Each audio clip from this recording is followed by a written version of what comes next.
exteriores e querer estar, e dá uma ansiedade, porque, pô, eu queria estar escrevendo. Essas coisas ainda estão na minha cabeça, mas eu tenho que fazer essa tradução porque eu preciso pagar meu aluguel, sabe? Então, assim, escrever um livro é uma coisa que tem um esforço muito grande envolvido, de concentração, de não perder o fio da meada, de todo dia pensar um pouquinho na história. Então, quando termina, pra mim é um pouco libertador nesse sentido, sabe? É Por um porque tempo. a gente pensando na profissão de escritor é muito romântico, né? Tipo, você pensa assim, ah, ele vai levar um ano escrevendo o livro, vai ficar só escrevendo o livro, e não pensa que a vida continua com as É, despesas, as contas vão chegando, enfim. exatamente. Quando você chega num nível de poder só realmente fazer isso, Na grande maioria dos casos, e eu acho que para a maioria dos autores, escrever um livro é uma coisa que tu não está tendo um retorno financeiro, material daquilo antecipado, quer dizer. Tu não sabe nem se aquele livro vai dar certo. Em muitos casos, tu não sabe nem se ele vai ser publicado por alguém. Se ele for, muito menos ainda, tu sabe se ele vai vender, sabe? Só que o troço leva 2, 3 anos para fazer. Então, quer dizer, tu tem que estar muito afim, sabe? E é um espaço que tu vai cavando, quer dizer. Por isso que muitos escritores dizem, não, eu escrevo por necessidade, quer dizer. O cara que está fazendo isso sistematicamente tem que ser uma necessidade, porque é um capricho, não é uma coisa que, né, tem que querer muito fazer. Pode ser transformado numa profissão, assim, mas para mim é muito mais, essa coisa da necessidade para mim é verdadeira, sabe? Para mim é uma necessidade de expressão, assim, é uma forma minha de interagir com o mundo, escrever livros, assim, e eu não abriria mão mesmo que não me desse um tostão. mais uma música. Mais uma música, deixa eu pensar numa mulher, então. Cat Power. Oh. E Cordilheira, na verdade, fala um pouco dessa sua experiência que você teve em Buenos Aires. Não é exatamente um livro sobre a minha experiência em Buenos Aires, mas assim, ele é fruto de um projeto chamado Amores Expressos, que mandou 16 autores brasileiros para 16 cidades do mundo, e aí escreveu um romance que tinha que ser uma história de amor e que se passasse na cidade na qual a gente ficou, né? Então é baseado na experiência na medida em que é baseado assim na pesquisa e enfim no tempo que eu passei em Buenos Aires pesquisando pro romance, né? Usando a cidade como cenário e tal. Então tem um pouquinho da minha percepção da cidade, mas a história do livro é totalmente fictícia, inclusive é narrada por uma mulher, tal. Quanto tempo você ficou lá? Um mês e mais uns dias. Não, então foi expresso para fazer uma pesquisa, para escrever É, um romance?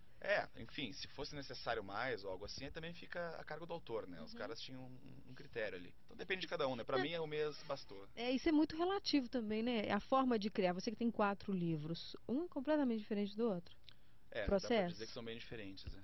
E principalmente esse último. Eu acho que o Cordilheira é o mais diferente dentro da minha, enfim, curta obra, mas enfim, são 4 livros, então eu acho que os 3 primeiros eles ainda têm algum tipo de coisa em comum mais visível. Assim. O Cordilheira é um que me se afastou um pouco, tanto pela escolha de tema, quanto de narrador, quanto de estilo também. Tem um livro com um pouco de metalinguagem, metaficção, né? Fala personagens escritores falando sobre literatura e misturando vida e literatura. Isso é uma coisa que eu não tinha feito ainda. É um exercício também, né? Eu sempre gostei de ler esse tipo de coisa, né? Livros que tratam da própria literatura e também livros onde o que é real e o que é ficção e o que é, enfim, literatura e vida se confunde, né? Jogos, assim, com essas coisas. E eu acho que esse livro foi um pouco, entre outras coisas, teve essa tentativa minha de trabalhar isso também. Vai que a gente já Pronto. conversa e grava ao mesmo tempo. Não, Tô tá me doida ouvindo pra. bem? Tô te ouvindo bem, você tá me ouvindo bem? Tô. Tô doida pra ver seu espetáculo, porque a Ai, Lúcia que bom. Camargo tava falando maravilhas dele na Tá. fila de. Qual que é o seu nome, perdão? Meu nome é Carolina. Oi, Carolina, desculpa que eu tava... Sem problema. A Lúcia Camargo tava falando maravilhas na fila. É? Festival tem isso, né? Tipo, É. você vai dando a dica, ó, não perca o espetáculo de sábado às 11 da manhã. Ó, E é que um bom. horário pouco convencional para o É. teatro. Mas enfim, doido, tá aí em cartaz pra gente no FIT. E eu lendo as informações do espetáculo, eu fiquei curiosa de saber como que você costurou tanta gente importante É.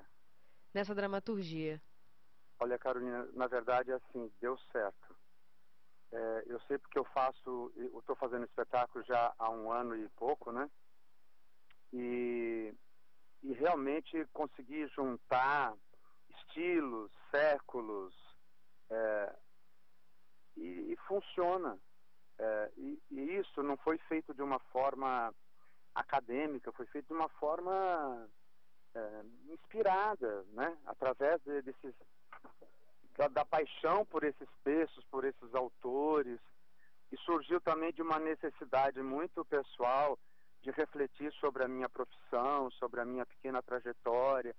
Então foi um processo extremamente verdadeiro, que eu precisava ouvir isso, precisava repensar algumas coisas, antes de querer me exibir ou mostrar para alguém, sabe?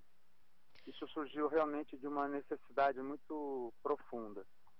Agora, depois desse processo, a gente pode, que você passou, né? É possível dizer que amor, arte e loucura são inseparáveis?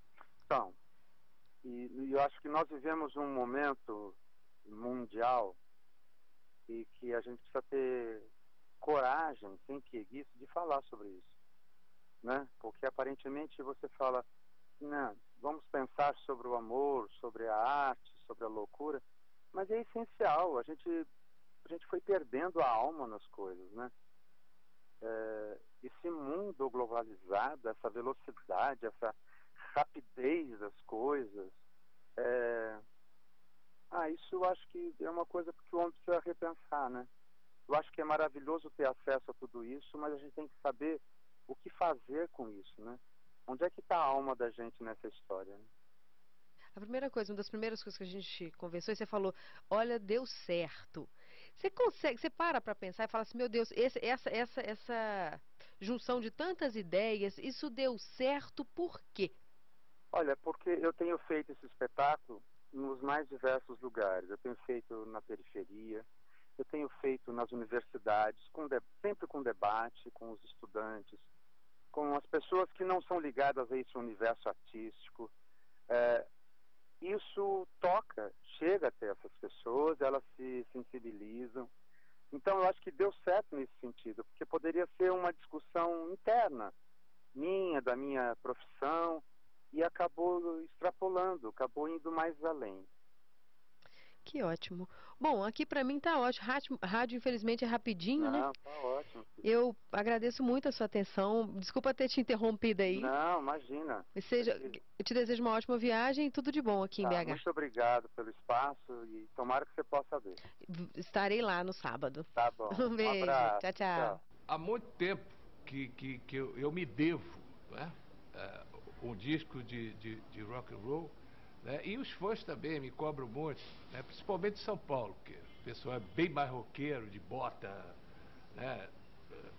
Roupa de couro, aquelas coisas todas, então me cobram muito, né? E aí eu estava com muita saudade e tive sorte de fazer uma boa leva de músicas, né? Então o Léo Esteves e o Marcos Kilzer disseram, poxa, grava um disco de rock mesmo, vamos chamar o Liminha para produzir.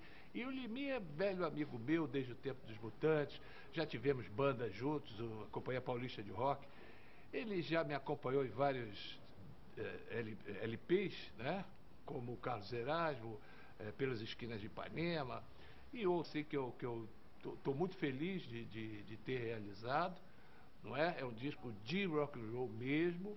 Fui muito feliz quando eu convidei certos colegas para dividirem as letras comigo, não é? Convidei o Nelson Mota, que estava em Lisboa, então aí mandamos a música, ele lá em Lisboa ele fez a primeira letra, depois a outra ele fez aqui. O Nando Reis, que estava gravando o seu próprio disco, também arrumou um tempinho e me deu duas letras belíssimas, não é? E eu, através do Fernando, que trabalha com o Skank, conheci o Chico Amaral, né, que é um compositor assim, um letrista maravilhoso, ele é músico também.